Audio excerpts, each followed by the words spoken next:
नमस्कार दोस्तों, आपका स्वागत है आज की ताजा और महत्वपूर्ण खबरों में। वहीं देश में कोरोना वायरस मरीजों की संख्या बढ़कर 6,97,000 के पार निकल गई। वहीं चीन से मुकाबले को तैयार इंडियन आर्मी, लद्दाख में तैनात किए 30,000 जवान। वहीं हवाई जहाज के बाद बंगाल में ट्रेनों की आवाजाही पर लगी रोक। वहीं अटल पेंशन योजना में बड़ा बदलाव, अब कभी भी बदली जा सकेगी पेंशन की रकम। वहीं कोरोना के चलते फिर लागू किया लॉकडाउन, सरकारी कार्यालय भी हुए बंद। वहीं रेलवे जल्द शुरू करेगी नई स्पेशल ट्रेनें, मिलेगी तत्काल टिकट बुक करने की सेवा। वहीं इस राज्य के लोगों को नहीं भटकना होगा, मशीन पर अंगूठा लगाते ही मिलेगा राशन। वहीं मजदूरों को काम पर बुलाने के लिए फ्लाइट टिकट, खाना और फ्री रहने की सुविधा दे रही हैं कंपनियां। वहीं सुकन्या समृद्धि योजना में बदलाव, 21 साल की उम्र में मिलेंगे 66 लाख रुपए। वहीं आज होगी इन राज्यों में भयंकर बारिश, हाई अलर्ट जारी। और भी बड़ी खबरें जानने के लिए वीडियो के अंत तक बने रहिए हमारे साथ। बस आपसे निवेदन है, कृपया वीडियो को लाइक कर अपने दोस्तों के साथ शेयर करें, साथ ही चैनल को सब्सक्राइब कर घंटी बटन जरूर दबाएं। पहली बड़ी खबर, देश में कोरोना वायरस मरीजों की संख्या बढ़कर 6,97,000 के पार। पिछले 24 घंटों के दौरान 24,248 नए मामले सामने आए। जी आपको बता दें कि देश में कोरोना वायरस मरीजों की संख्या लगातार बढ़ती ही जा रही है। स्वास्थ्य मंत्रालय के मुताबिक देश में पिछले 24 घंटों के दौरान 24,248 नए मामले सामने आए हैं और संक्रमितों की संख्या बढ़कर 6,97,413 हो गई है। अब तक 4,24,432 मरीज पूरी तरह से ठीक हो चुके हैं और 2,53,287 सक्रिय मरीज हैं, जबकि 19,693 लोगों की अब तक जान जा चुकी है। मरीजों के स्वस्थ होने की दर बढ़कर 60.85% हो गई है। अगली बड़ी खबर, चीन से मुकाबले को तैयार इंडियन आर्मी, लद्दाख में तैनात किए 30,000 जवान। जी आपको बता दें कि वास्तविक नियंत्रण रेखा पर चीन के साथ जारी तनातनी के बीच भारतीय सेना ने लगभग 30,000 जवानों को लद्दाख में तैनात किया गया है। पिछले महीने दोनों देशों के सैनिकों के बीच हुई हिंसक झड़प के बाद भारत ने 3 अतिरिक्त ब्रिगेड की तैनाती की है। उच्च पदस्थ सूत्रों ने INS को बताया है कि सामान्य तौर पर 6 ब्रिगेड यानी 2 डिवीजनों को लद्दाख में LAC पर रखा जाता है। यहां पर सैनिकों की रोटेशन के आधार पर तैनात किया गया है। आपको बता दें कि 15 जून की हिंसक झड़प के बाद सेना ने 3 अतिरिक्त ब्रिगेड को तैनात किया है। हर ब्रिगेड में लगभग 3,000 सैनिक और सहायक होते हैं। चीनी सैनिकों के साथ हुई झड़प में एक कमांडर सहित 20 भारतीय जवान शहीद हुए थे और 70 से अधिक सैनिक घायल हुए थे। सूत्रों ने बताया है कि पंजाब, हिमाचल प्रदेश और उत्तर प्रदेश से 3 अतिरिक्त ब्रिगेड के लगभग 10,000 सैनिकों को लाया गया है। LAC पर अभी 14 कोर कमांड की तहत सेना की 3 डिवीजन मौजूद हैं। यह भारत में सेना की सबसे बड़ी कोर है, जिसे 1962 में चीन के साथ युद्ध के दौरान स्थापित किया गया था। सूत्रों ने कहा है कि पाकिस्तान के खिलाफ 2017 के सर्जिकल स्ट्राइक में अहम भूमिका निभाने वाले कुछ पैरा स्पेशल फोर्स को लद्दाख में भेजा गया है। अगली बड़ी खबर, हवाई जहाज के बाद बंगाल में ट्रेनों की आवाजाही पर भी लगी रोक, जाने कब से रहेगा प्रतिबंध। जी आपको बता दें कि कोरोना के बढ़ते प्रकोप के मद्देनजर पश्चिम बंगाल की ममता बनर्जी सरकार ने राज्य में हवाई जहाज के बाद अब ट्रेनों के प्रवेश पर भी प्रतिबंध लगा दिया है। राज्य सरकार ने भारतीय रेलवे से अलीपुरद्वार और हावड़ा जाने वाली 3 ट्रेनों को राज्य में प्रवेश रोक देने की मांग की थी, जिसे स्वीकार करते हुए रेलवे ने उसे बिहार के कटिहार में रोकने का आदेश दिया है। राज्य में जाने वाली 3 ट्रेनें अब बिहार के कटिहार स्टेशन तक ही जाएंगी और वहीं से छूटेंगी। आपको बता दें कि रेलवे बोर्ड ने पूर्वी रेलवे को 10 जुलाई से स्पेशल ट्रेन नंबर 05483 और 05484 का संचालन दिल्ली से कटिहार और कटिहार से दिल्ली के बीच ही चलाने का निर्देश दिया है, जबकि ट्रेन नंबर 02303, 02304 को बदलते हुए गंतव्य का संचालन 11 जुलाई से करने को कहा है। ट्रेन नंबर 02381 और 02382 का संचालन भी बिहार के अंतिम स्टेशन तक ही करने का निर्देश दिया गया है।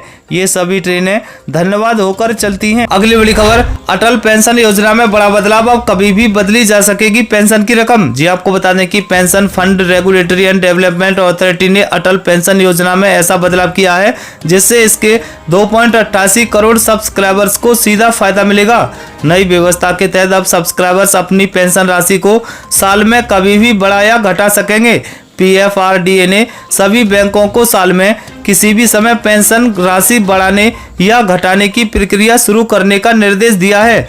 यह सुविधा 1 जुलाई 2020 से प्रभावी हो चुकी है। PFRD के मुताबिक सब्सक्राइबर एक वित्त वर्ष में सिर्फ एक बार ही इस सुविधा का फायदा उठा सकेंगे। अब तक सिर्फ अप्रैल में ही सब्सक्राइबर्स अपनी पेंशन राशि में बदलाव कर सकते थे। अथॉरिटी ने कहा है कि इस सुविधा के तहत अटल पेंशन योजना के सब्सक्राइबर्स अपनी आय के हिसाब से पेंशन प्लान में किसी भी तरह का बदलाव कर सकेंगे। अथॉरिटी के मुताबिक 1 जुलाई 2020 से अटल पेंशन योजना अंशदान के लिए ऑटो डेबिट की सुविधा फिर से शुरू हो गई है। अगली बड़ी खबर, कोरोना के चलते तिरुवनंतपुरम ने फिर लागू किया लॉकडाउन, सरकारी कार्यालय भी हुए बंद। जी आपको बता दें कि केरल की राजधानी में राज्य सरकार द्वारा लागू लॉकडाउन के साथ ही सड़कें वीरान हो गई हैं। कुछ ही वाहन आ जा रहे हैं।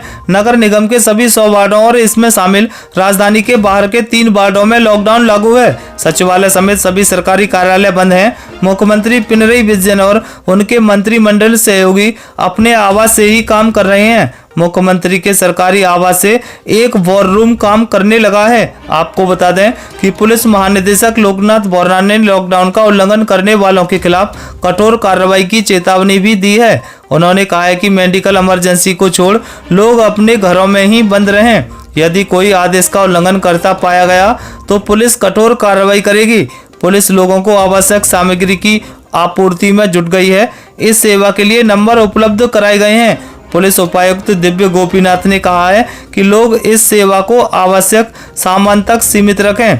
यह सेवा सोमवार से शुरू हुई है। अगली बड़ी खबर, रेलवे जल्द शुरू करेगी नई स्पेशल ट्रेनें, तत्काल कोटा में टिकट बुक कराने की भी मिलेगी सुविधा। जी आपको बता दें कि भारतीय रेलवे जल्द ही कुछ और स्पेशल ट्रेनें चलाने का फैसला ले सकती है। रेल मंत्रालय ने इससे संबंधित प्रस्ताव गृह मंत्रालय को भेज दिया है। इन ट्रेनों को चलाने की योजना बनाई जा रही है। योजना के तहत हर ट्रेन में अधिकतम यात्रियों की संख्या, रेलवे स्टेशनों पर यात्रियों की स्क्रीनिंग की तैयारी जैसे मुद्दों पर गंभीरता से विचार किया जा रहा है। हालांकि रेलवे के अधिकारियों की ओर से इन अतिरिक्त विशेष ट्रेनों के स्टॉपेज या किराए को लेकर कोई जानकारी साझा नहीं की गई है। रेलवे इन नई विशेष ट्रेनों की बोगियों के नियमित सैनिटाइजेशन पर खास जोर देगी। यात्रियों को ट्रेन छूटने के समय में 90 मिनट पहले स्टेशन पर पहुंचना होगा ताकि सफर करने वाले हर व्यक्ति को कायदे से स्क्रीनिंग की जा सके। इन विशेष ट्रेनों के लिए 120 दिन पहले से ही टिकट की बुकिंग शुरू हो जाएगी। वहीं जरूरत होने पर यात्री तत्काल कोटे से भी टिकट बुक करा सकेंगे। अगली बड़ी खबर, इस राज्य के लोगों को अब राशन के लिए नहीं भटकना पड़ेगा, मशीन पर अंगूठा लगाते ही मिल जाएगा राशन। जी आपको बता दें कि कोरोना वायरस लॉकडाउन से प्रवासी मजदूर अपने गांव की ओर लौट गए हैं। उनके राशन पानी की व्यवस्था करना सरकार की अहम जिम्मेदारी है। उत्तराखंड सरकार ने गरीबों को सस्ता राशन मुहैया कराने के लिए राज्य में one nation one ration card योजना लागू कर दी है। इस योजना के लागू होने से राष्ट्रीय खाद्य सुरक्षा योजना के तहत किसी भी सरकारी दुकान से सस्ता राशन ले सकते हैं। साथ ही दूसरे राज्यों से आए लोगों को भी उत्तराखंड में राशन मिलेगा। आपको बता दें कि मौजूदा समय में राज्य में 9200 सस्ते गल्ले की दुकानों के जरिए 23 लाख से ज्यादा राशन कार्ड धारकों को सस्ता राशन दिया जाता है। इनमें से केवल 7,500 दुकानों में बायोमेट्रिक मशीनें लग पाई हैं, जबकि 1700 दुकानों में बायोमेट्रिक मशीन नहीं लगी हैं। अगली बड़ी खबर, मजदूरों को वापस काम पर बुलाने के लिए फ्लाइट टिकट, खाना और फ्री रहने की सुविधा दे रही हैं कंपनियां। जी आपको बता दें कि कोरोना वायरस के कारण देश में अचानक लॉकडाउन किया गया था। 2 महीने चले लॉकडाउन की वजह से लगभग सभी दुकानें, इंडस्ट्रीज और कंपनियां बंद हो गई हैं, जिसके कारण मजदूरों और कम तनख्वाह वाले लोग बेसहारा और बेरोजगार हो गए हैं। काम नहीं होने के कारण मजदूर अपने गांव को जाने लगे हैं। कोई साइकिल से घर पहुंचा तो कोई लोग पैदल ही हजारों किलोमीटर चले। अब अनलॉक शुरू हो चुका है, कंपनियां खुल गई हैं और अब मजदूरों को वापस बुला रही हैं, लेकिन वे वापस आने से हिचक रहे हैं। आपको बता दें कि कंपनियां प्रवासी मजदूरों को वापस बुलाने के लिए तरह तरह का प्रलोभन दे रही हैं। हालांकि कुछ कंपनियां शहरी क्षेत्रों में श्रमिकों को आकर्षित करने के लिए मुफ्त यात्रा टिकट, आवास और भोजन जैसे लाभों का वायदा कर रही हैं। अन्य लोग आसपास के स्थानों से नए लोगों को नौकरी पर रख रहे हैं। मौसम अपडेट, आज होगी इन राज्यों में भयंकर बारिश, हाई अलर्ट जारी। जी आपको बता दें कि मौसम विभाग के मुताबिक मुंबई में आज भी भारी बारिश की संभावना है। वहीं देश की राजधानी दिल्ली में पूरे दिन बादल छाए रहेंगे और हल्की बारिश की भी संभावना है। इसके अलावा बिहार, उत्तर प्रदेश, उत्तराखंड, हिमाचल प्रदेश, पंजाब, हरियाणा, दिल्ली, राजस्थान, महाराष्ट्र, मध्य महाराष्ट्र, मराठवाड़ा और आंतरिक कर्नाटक पर मानसून की सामान्य रहने की संभावना है। वहीं देश की आर्थिक राजधानी कही जाने वाली मुंबई में मौसम विभाग ने आज भी भारी बारिश का अलर्ट जारी किया है। पश्चिमोत्तर भारत के कुछ हिस्सों में व्यापक बारिश होने की संभावना है। विभाग के अनुसार अगले 2-3 दिनों में उड़ीसा, बंगाल, झारखंड और बिहार में भारी से बहुत भारी बारिश होने की संभावना है। इसके अलावा अगले 3 दिनों के दौरान गुजरात के सौराष्ट्र और कच्छ क्षेत्र में भी भारी बारिश की संभावना है। ये थी अब तक की बेहद महत्वपूर्ण खबरें। दोस्तों, वीडियो को लाइक कर अपने दोस्तों के साथ शेयर करें, साथ ही चैनल को सब्सक्राइब कर घंटी बटन जरूर दबाएं। वहीं जल्द मिलते हैं अगले अपडेट के साथ, तब तक के लिए जय हिंद, जय भारत।